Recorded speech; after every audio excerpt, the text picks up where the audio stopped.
Do you need more buxom satanic priestesses and kung fu cowboy midgets in your life? Of course you do. That's a stupid question. So that's why on this week's video Ferox, we're going to be kicking off Blaxploitation History Month by watching Black Samurai with Jim Kelly. So let's just roll the trailer and get right to it, you jive turkeys.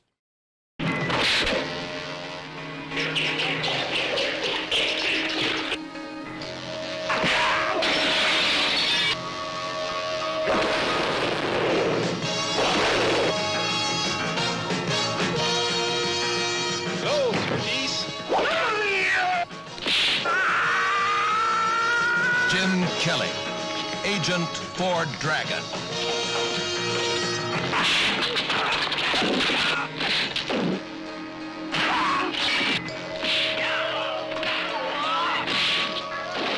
Codename Black Samurai. On land, on sea, in the air, in action. Jim Kelly is the Black Samurai, the incredible secret agent for Dragon. And half the world's out to kill him. Jim Kelly as the Black Samurai.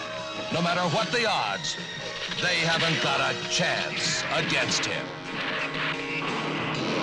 From Hong Kong to Haiti, come the men and women who play the dangerous game of voodoo and violence. Jenicott the Warlock. It's better to reign in hell than serve in heaven. Toki, bait for the trap. Chavez, pain is his pleasure. Bone, the crusher. Sin, lovely to look at. I like to think of you as my white knight. Come to my rescue. Never the white knight, baby. Murderous to know.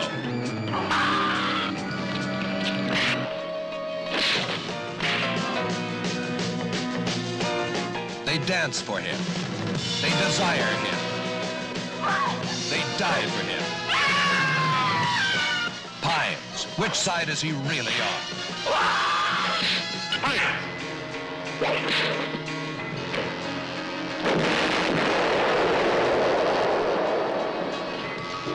Black Samurai is coming your way. Jim Kelly, heading for action.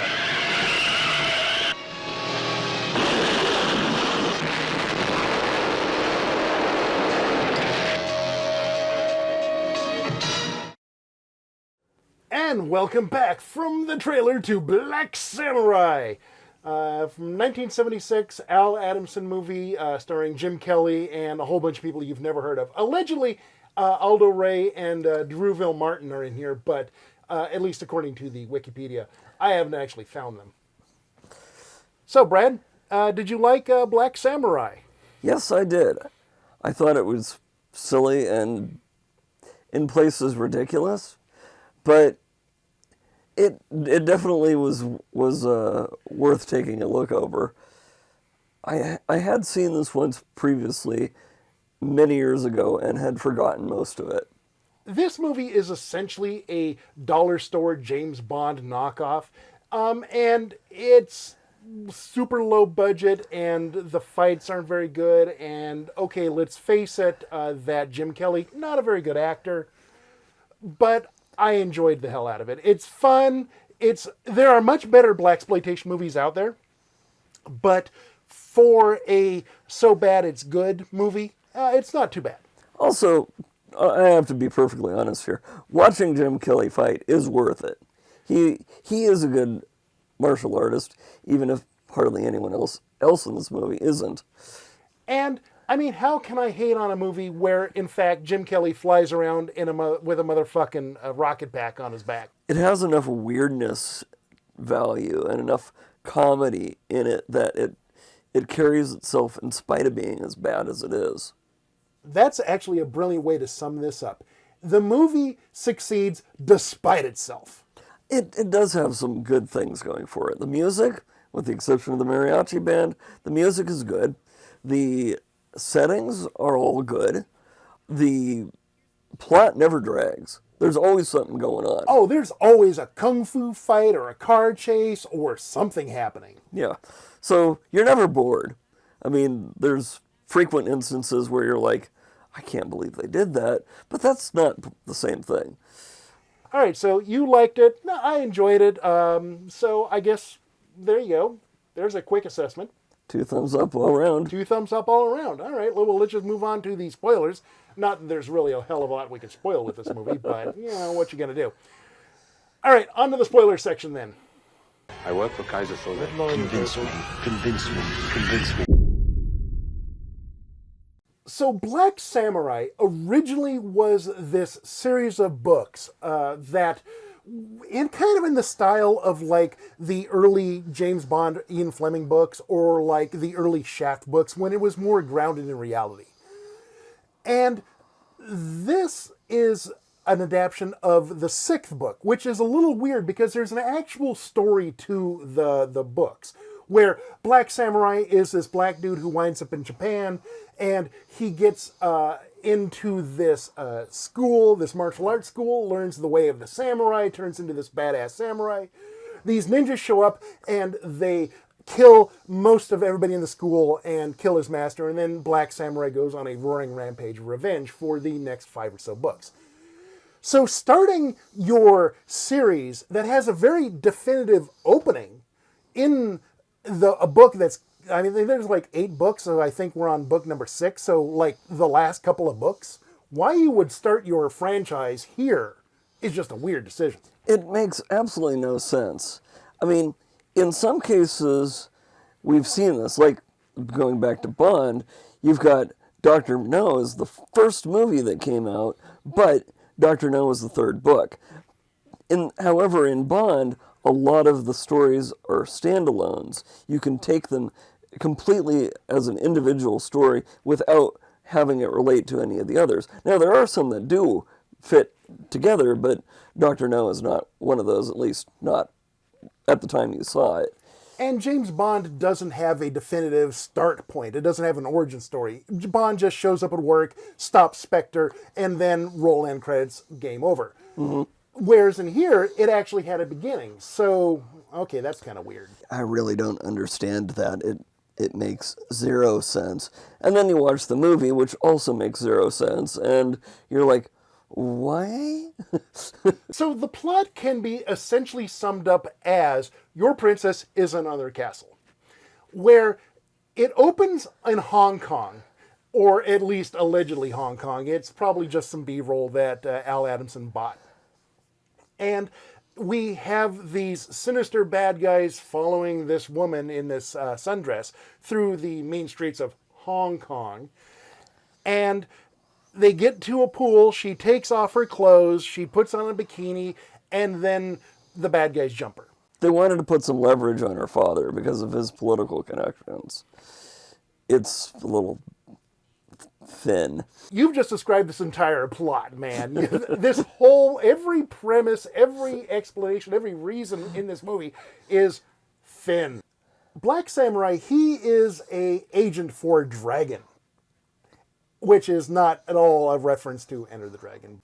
If you have a star from Enter the Dragon, you're going to use them, regardless of whatever your Chinese connection is. And so his boss comes to him and says, hey man, we need you to do this job. And he's like, yeah, fuck off. I'm doing some tennis because Jim Kelly does tennis. And he says, well, no, okay, we need you to do this job. And it's your girlfriend that's been kidnapped. And he's like, shit. The rest of the movie is Jim Kelly going to places and trying to find his girlfriend and being rejected at all the places. Some of the things they do in the course of the plot, this various subplots to make it up, baffle me. And a lot of the ways they do things are just like, the hell were they thinking? Weird doesn't even begin to describe this goddamn movie. Oh my God. And so the guy who did the kidnapping was this international crime ring boss syndicate guy named the Warlock.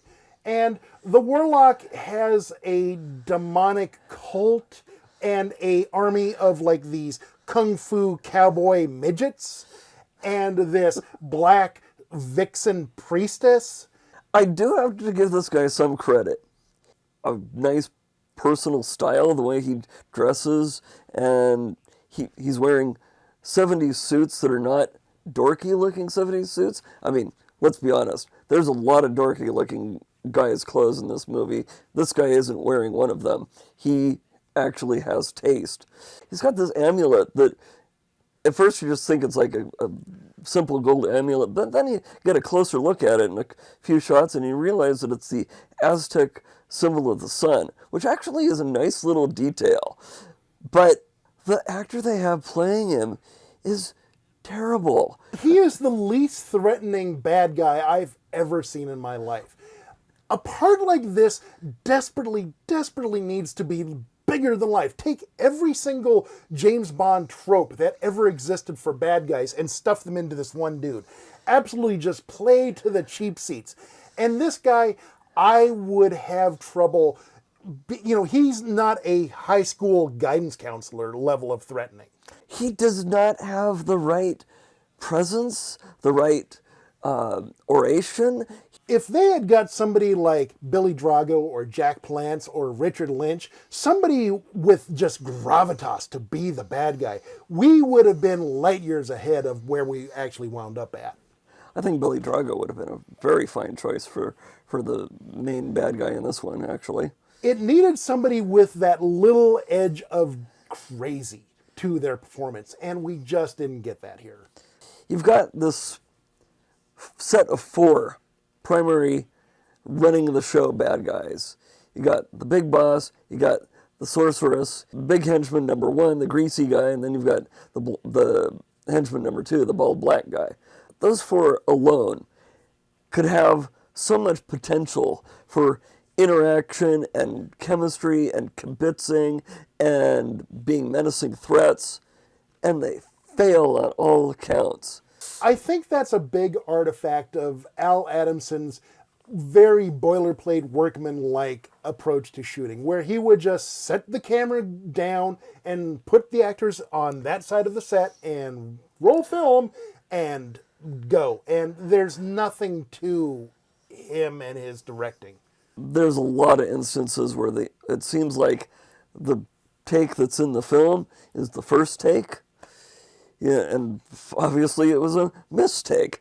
And so the Warlock, he kidnaps Black Samurai's girlfriend and puts her in a dungeon somewhere and says, okay, we're going to keep you until Black Samurai shows up and then we're going to kill Black Samurai.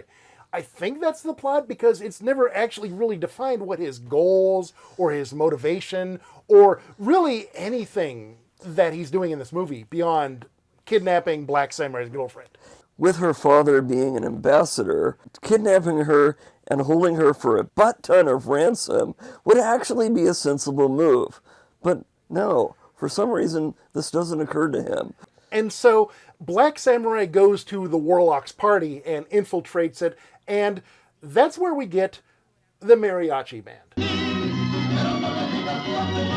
In a blaxploitation movie, we will often see, we need to pad out the runtime, so we'll get Isaac Hayes or a Motown act in to sing a song for 5 minutes and kill some runtime. So having a musical number in the middle of the movie, absolutely to be expected. A mariachi band, the least funky music ever, in the middle of our blaxploitation movie, that was a little unexpected. Not only that, the mariachi players were the least enthusiastic, most statue-like mariachi band I've ever seen. These guys obviously didn't want to be there, and they're standing there perfectly still, playing their instruments with stone-cold faces. The one guy in the middle occasionally whistles out, and they weren't the only ones at the party that were unenthusiastic. The stripper. The stripper is just standing there with this absolutely dead face on, and she's just doing the motions and like, okay, it's time for me to take my bra off, time for me to take my panties off. And she's just absolutely just the most unenthusiastic stripper ever. And all of the guests are the same way. They all look like they're stoned or there to collect a paycheck. And so Black Samurai has to go to like the Warlock's party and infiltrate the party and try and find his girlfriend, but she's not there. So he has to go to the Warlock's a private estate and infiltrate there as a covert mission, but she's not there. And then he has to go over here and find her, and she's not there. And eventually she gets to the manor at the very end, and oh hey, we're out of film, we're out of runtime. Okay, here's where we're going to put our final showdown. Along the way, every time he stops or turns around or like takes a breath to like meditate in his hotel room, all of a sudden he's jumped by like ninjas or kung fu dudes or kung fu midgets or kung fu cowboy midgets or natives in the fucking jungle of LA. That was the strangest non sequitur ever. I mean, it's like, where did these guys wearing leopard skins come from? What? And then there was the cowboy midget with the lariat who's swinging around on vines like freaking Tarzan and laughing. I mean, the hell? And the other one was the guy in the hotel room. And the bit after Black Samurai is meditating and working out with his weapons, this guy with the weirdest voice ever comes out and threatens him with a shotgun and has another guy. And they try to beat him up, but no, they get their asses handed to them. But this guy with the shotgun just sounds so weird and squeaky and... My friend and I enjoyed watching you. Too bad your fists aren't as fast as bullets. If it was dubbed, it was like the worst dub ever. Oh, it was absolutely dubbed. If you see a line that is spoken, and it is like the actor has their mouth in front of or their hand in front of their mouth, so you can't see their mouth, and you see the line, it was dubbed, almost certainly, because the midget with the shotgun, you don't see his mouth, and it's clearly dubbed. There's a fight later on between Bone, the Warlock's right-hand man, and Black Samurai, and every time you see the other fighter, you hear the first fighter, their voice insulting him, like, oh, you faggot, I'm going to beat your ass. And it was Black Samurai off camera saying it, and it was so very clearly dubbed. But then you have instances like at the party where, you're using the natural on-set sound, and it sounds like, hold on a second. It sounds like that. Fucking useless. Why don't you dub this and not why Al Adamson's the worst director I've ever seen. No, that's not true. One thing was the weird was and weird vocal sound effects that they'd bring in, sometimes apparently at random. I frequently was just having a what the hell moment. Why did they do that? Why did they put that there?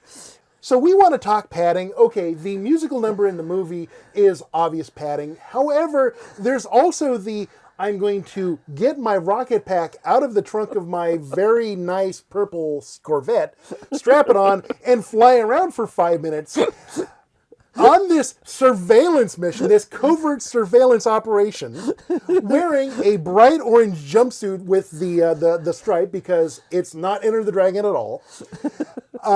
And so there's Jim Kelly flying around in his tracksuit. He does not make hardly any effort at all to take advantage of the terrain, to do things like, fly below the tree line? Oh no, he's just zipping around wherever he feels like. He's just this bright orange bird flying around. Now, to be fair, the scene is actually kind of cool because all of a sudden Black Samurai has a fucking jetpack. But it does absolutely nothing to serve the plot because he flies around, kung fu fights a midget and the natives, and then goes back to base, is like, I didn't find her. Okay, give me the next mission. So that's complete padding, but it's cool padding. One good fight that was like extended and lasted a while. Most of the times when Jim Kelly is engaged in fighting somebody else, it doesn't take very long. Some of these thugs are one-punch wonders. You punch them and down they go, and that's it. Others, it's a few exchanges and then they're down. But one of the Warlock's henchmen, he actually could fight, and he stayed on his feet for a long time, and this was a well-choreographed fight. But then again, you've got the horrible dubbing where they're snapping insults at each other, but their lips aren't moving. It's just like... Let's be completely fair. In fact, Jim Kelly is a pretty good martial artist. So the bits that he does, I mean, okay, obviously he's no Bruce Lee, but he's not bad. Now, his fight is mostly consisting of, I'm going to run away from a crowd of mooks, and then I'm going to turn around and roundhouse kick these mooks one at a time, because they can't fight and I can. So, his kung fu is pretty impeccable. It's just that he's surrounded by people who don't fight very well. No, they maybe know how to fight, but they're not showing that they know how to fight. A few of the guys move like they ought to know what they're doing. Most of them don't. It's American. It's a lot of close-ups, herky-jerky. It's not the long shots. It's not the Shaw Brothers. It's not the classic stuff we would get from Hong Kong. Then you take Al Adamson, who, let's be honest, not a very good director, and have him do all of these American kung fu tropes. The martial arts are going to suffer a little bit. But Jim Kelly, on his own, is pretty good. He moves well. He's fast. He's tough. He's strong. He can take on multiple opponents. He has all of the things that he needs to have to be a worthwhile martial artist. He's the only person that can act. And by acting, I mean, that's being extremely generous because, let's be honest, he's not a very good actor. The reason that he worked so well in Enter the Dragon was because he had all this natural charm and charisma and was able to, kind of be buoyed up by, having Bruce Lee and John Saxon with him. Same thing with Three the Hard Way, where his kung fu was the centerpiece and he was just surrounded by these badasses, so a rising tide raises all boats. Oh, yeah. Here, his ability to carry a movie is a little suspect. The seduction scene where the priestess lady, Sin, that was the character's name, when she tries to seduce Black Samurai. She's not sexy at all. I mean, she's pretty, but the chemistry between the two of them, when he just says, nope, ain't doing that, you're like, okay, I can see why. And Jim Kelly does have natural charisma and badassery, so he does bring enough to the role to keep your eyes on the screen, even if every time he opens his mouth, it's, He looks good, but that's the only thing you can say about it. Then he speaks. Then he interacts with other characters. He suffered by comparison. He would be better off serving as He needed a strong supporting cast around him. Yeah. And he doesn't get that here. He'd work well in a buddy movie where he had somebody else that he could play off of who was of similar level of acting and combat ability that would maybe be able to uplift him a little bit. I could see that working for him. He would work well with somebody who knew their stuff better than he did, and he's obviously smart. He'd learn from them. And same goes for having a good, strong supporting cast. That would also work well for him. But when he is the one that carries the movie on the power of his name alone.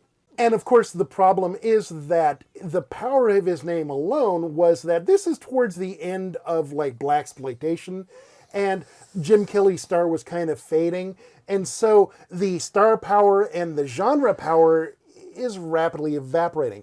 This was made in 1977, and the Blaxploitation craze was pretty much wrapping up in 1978 or 1979. Mm-hmm. I think the last official Blaxploitation movie was 1979. So, yeah, star power alone is not going to carry the day. I have seen a couple of the other actors in this movie in other random places. I recognize some of their faces. The Japanese girl is one example. I recognized the bald black guy who was the number 2 henchman. The Cowboy Midget was in fact Cousin It without all the hair. Oh, okay, I didn't know that. the Latino guy, who Chavez, who is the #1 henchman, the one that got blown up, I've seen him in a few other things. I don't know where, but he was interesting. He actually had a little bit of presence and charm and charisma, and when they brought him in early on in the movie, I thought he was the boss villain for a while. It was kind of like, oh, whoops. He actually had more presence than the guy who played the Warlock, which is why I made that mistake. And I'm like, well, why didn't they reverse the roles? That would have made more sense. We've been dunking on this movie pretty hard for a while now, and I mean, yes, it's not a very good movie, but the thing is, at least for a so bad it's good movie, it's kind of fun. I mean, yeah, I wouldn't watch it if I'm going to show off, hey, this is what Blaxploitation can do. I wouldn't do that, but it's fun enough. This movie is funny and quirky and weird and a lot of fun, but on the other hand, sometimes it's really painful. And yet, at the end of the day, Jim Kelly flies around in a jetpack, so all sins are forgiven.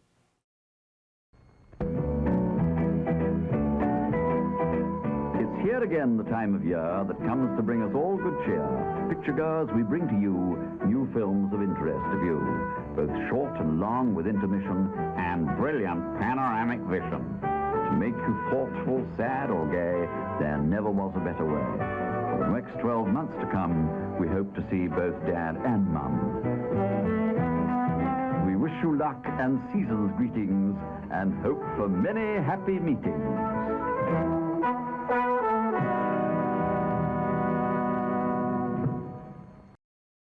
Will we review more Al Adamson movies in the future?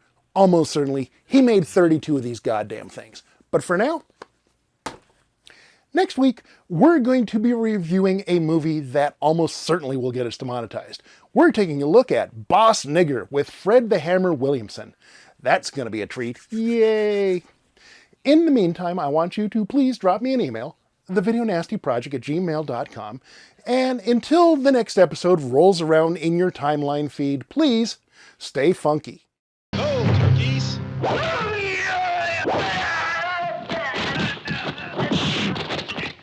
Whitey faggot.